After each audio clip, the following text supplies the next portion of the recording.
Laura, contanos un poco, en principio, ahora nos vamos a meter en los resultados, en lo que nos importa conocer, en esta cuestión de, bueno, ¿cuál es la situación nutricional de los pibes, las pibas que van a comedores, que forman parte de sectores más vulnerables? Ustedes están haciendo un trabajo enorme que alcanza a distintas provincias de todo el país. Contanos un poco de qué va este estudio y después nos metemos de lleno en los resultados. Sí, es interesante pensar en que estos indicadores que relevamos desde el ISEPSI tienen continuidad a lo largo del tiempo, o sea, no son estudios de investigación que son puntuales y espasmódicos, sino que tienen que ver con una continuidad y una sostenibilidad en el tiempo. Estos indicadores son nacionales, se llevan a cabo, en este caso, en 23 provincias.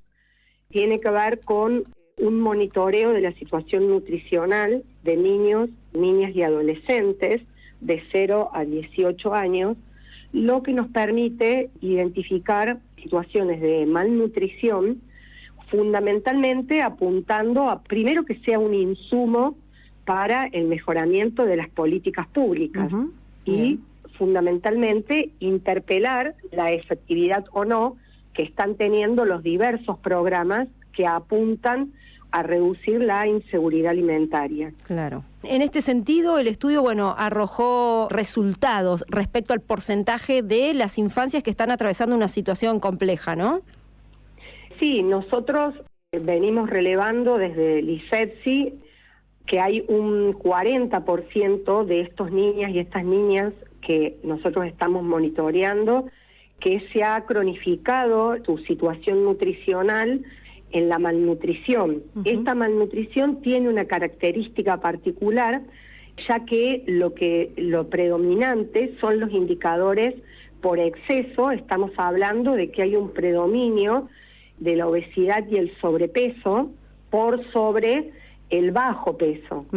Entonces, hay una situación epidemiológica que en la Argentina está dada por las encuestas nacionales de nutrición, que ya lo han señalado desde el año 2006, donde se ha modificado lo que es el patrón alimentario. Por lo tanto, la predominancia de estos indicadores de obesidad y sobrepeso están presentes en toda la población argentina, pero nosotros hacemos foco, y estos estudios avanzan en poder analizar la situación de aquellas familias, aquellos hogares, cuyos niños y niñas requieren de la asistencia alimentaria externa para poder completar la ingesta diaria nutricional.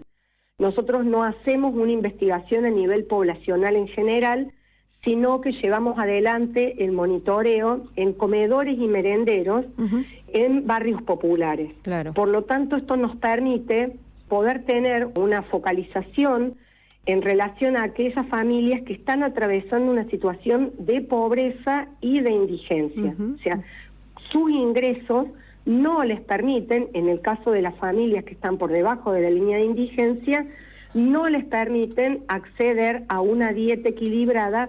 Por lo tanto, sería esencial y prioritario que las políticas públicas alimentarias acudieran a completar ese ingreso de alimentos que no están pudiendo tener las familias en sus hogares.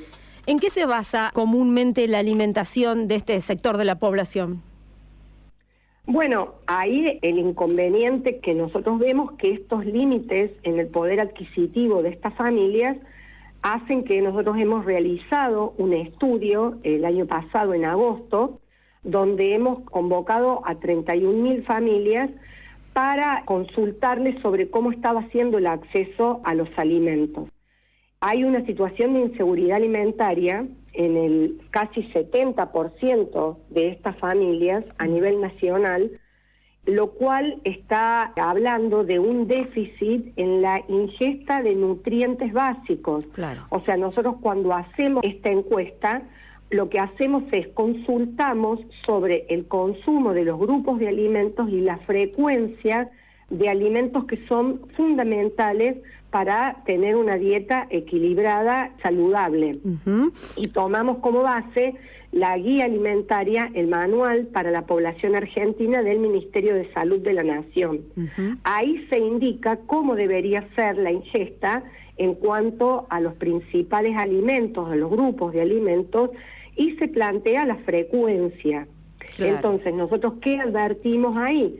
Que hay una frecuencia con un déficit significativo en el consumo de verduras y frutas, en el consumo de lácteos, y cuando vemos el tema de los alimentos de mayor valor proteico, como son, por ejemplo, las carnes y los huevos, hay una ingesta que quizás sería importante, por ejemplo, en el consumo de pollo, pero cuando vemos las partes que se consumen son de menor aporte nutricional, porque el mayor corte que se consume son las alitas o patimulo. Claro. En el caso de las carnes, tiene una posibilidad de compra mucho menor que el pollo, pero ahí también, cuando consultamos los cortes, nos dicen que acceden a lo que es la carne picada, la carne molida, tiene diferentes nombres en cada una de las provincias, y cortes que son también de menor aporte nutricional. Entonces, la familia necesita acceder a un alimento que sacie el hambre, pero que a la hora del aporte nutricional está mucho más deficitario.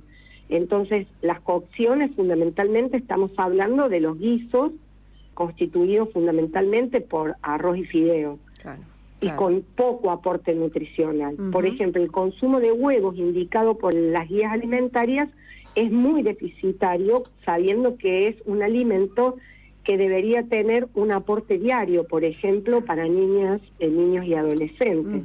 ¿El estudio que ustedes llevan adelante abarca también algún aspecto relacionado a la salud, en el sentido de, bueno, cuál es el impacto, no sé, me imagino, en el crecimiento, en el rendimiento escolar?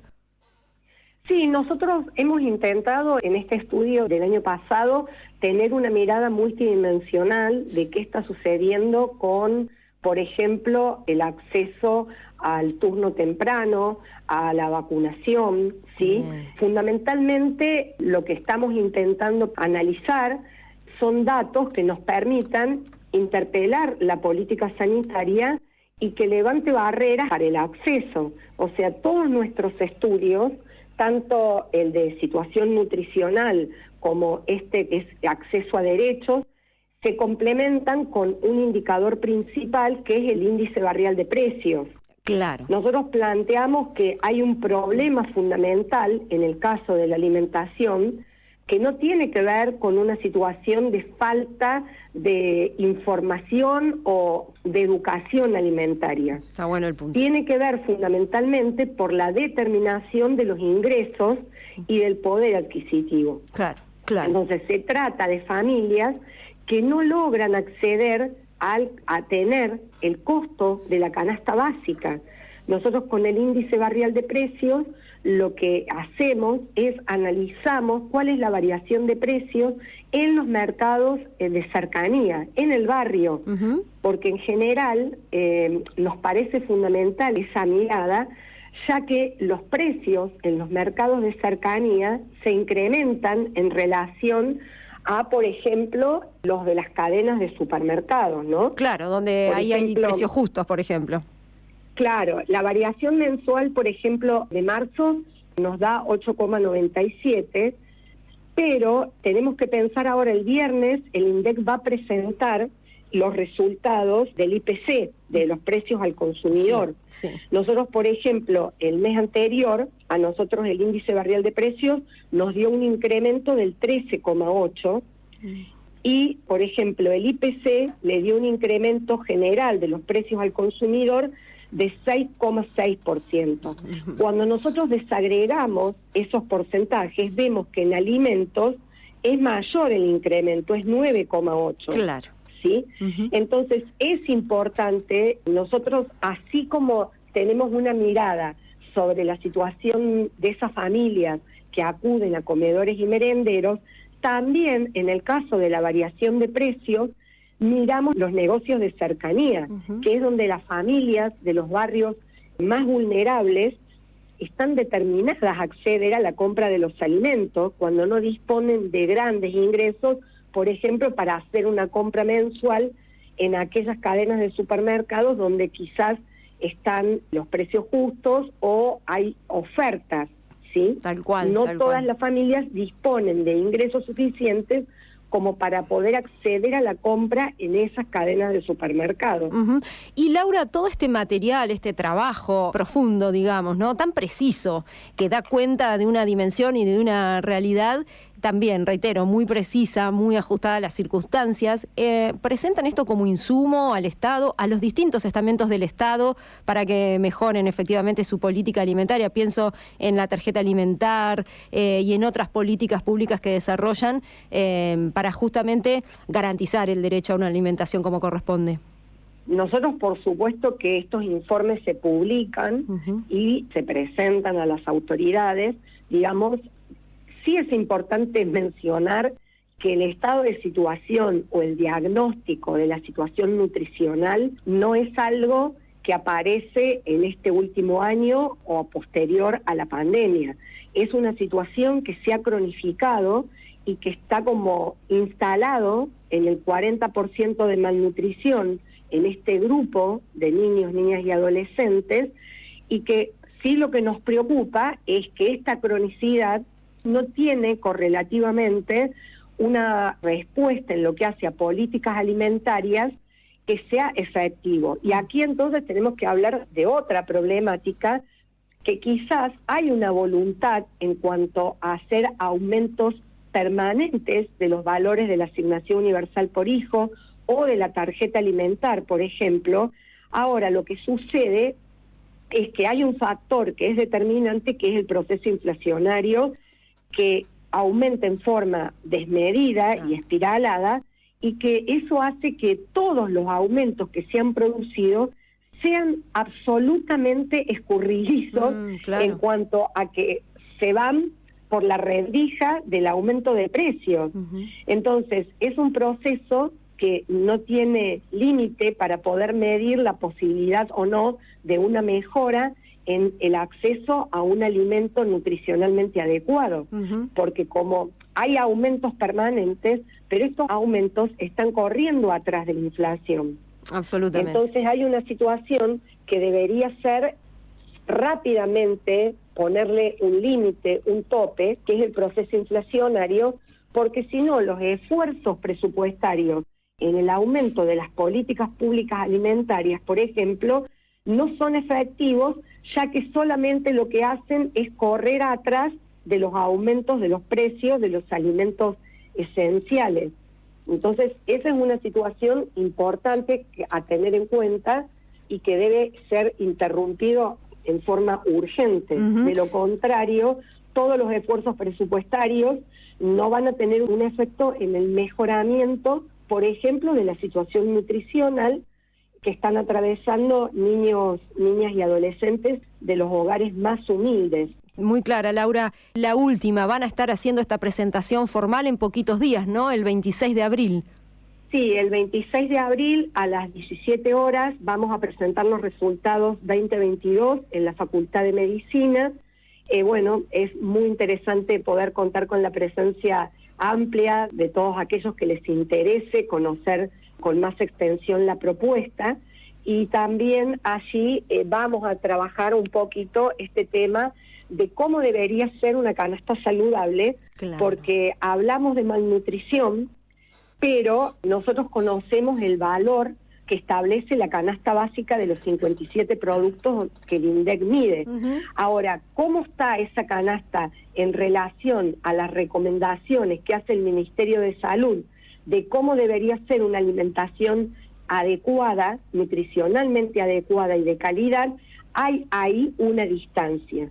Entonces, también vamos a poder trabajar algunos indicadores que den cuenta de esta brecha entre qué es una canasta saludable y cuál es una canasta que solamente aporte valor calórico. Así que, por último, sí nos parece fundamental, el último indicador que me parece que hay que tener en cuenta, que condiciona la situación nutricional, es la situación de empleo. El empleo registrado, cuando nosotros hemos analizado este indicador cruzado con la inseguridad alimentaria, claramente aquellas familias que tienen algún miembro con empleo registrado se diferencian de las que no lo tienen casi en 20 puntos en relación a la inseguridad alimentaria. Claro. O sea, la inseguridad alimentaria en los hogares sin empleo registrado es del 72%, mientras que en los hogares con empleo registrado es del 57,7%, claro. por ejemplo. Uh-huh. Esto es interesante, la variable del empleo registrado, de la característica del empleo a la que acceden estas familias, es fundamental. Claro. Y debería ser también una política integral con los programas de empleo del Ministerio de Desarrollo, como por ejemplo el Potenciar Trabajo. Claro. Exactamente. Juan. Laura, mientras hablaba, me preguntaba a mí mismo y le traslado la consulta a usted porque marcaba que esta malnutrición y estos datos que arrojan el estudio que han hecho tiene que ver con la imposibilidad de acceder a los fondos para asegurarse la canasta básica, ¿no? Lo mínimo. Y me preguntaba en las familias que han formado parte de este estudio, ¿cuántos integrantes tenían? Nosotros estamos hablando de aproximadamente 5, pero te lo digo con precisión porque tengo justamente el dato. El promedio nacional de los hogares es 4,8. Claro. Eso tiene una variación a nivel provincial, pero se ubica aproximadamente entre 4 y 5 integrantes, ¿sí? Sí, Ese bien. es más o menos. Y en el caso de los niños y adolescentes, por ejemplo, con el último informe del IFAC, nosotros entrevistamos 31.000 hogares donde había 79.000 niños y niñas. El promedio de niños en el hogar es 2,5. Uh-huh. Y es interesante luego poder analizar estas familias, por ejemplo, cómo acceden a los programas de transferencia de ingresos. Claro. Porque quizás hay como una situación donde se piensa que estas familias acceden en forma universal a programas de transferencia de ingresos. Solo sucede eso, por ejemplo, con la asignación universal por hijo. Disminuye el acceso en la tarjeta alimentar, que es el 66% de estos 31.000 hogares, y aparece solo en la mitad la presencia del Potenciar Trabajo. Uh-huh. El 47% accede al Potenciar Trabajo. Ahí es donde yo mencionaba este dato que daba hace un ratito, de que es fundamental que el acceso a la política pública sea integral. Claro. La tarjeta alimentar y la asignación universal por hijo son fundamentales recursos para igualar o permitir que no haya un mayor acceso a la equidad entre niños que tienen sus padres desocupados y aquellos que disponen de un trabajo formal, pero el acceso a un programa de empleo de sus padres es prioritario y fundamental. Claro, claro. Laura, te agradecemos muchísimo este contacto. Vamos a reiterar entonces el 26 de abril en la Facultad de Medicina de la UBA. ¿A qué hora nos recordás?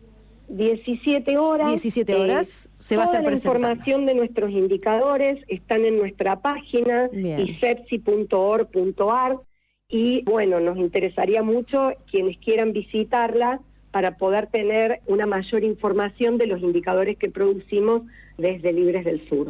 Muy amable, gracias por el contacto. Muchísimas gracias.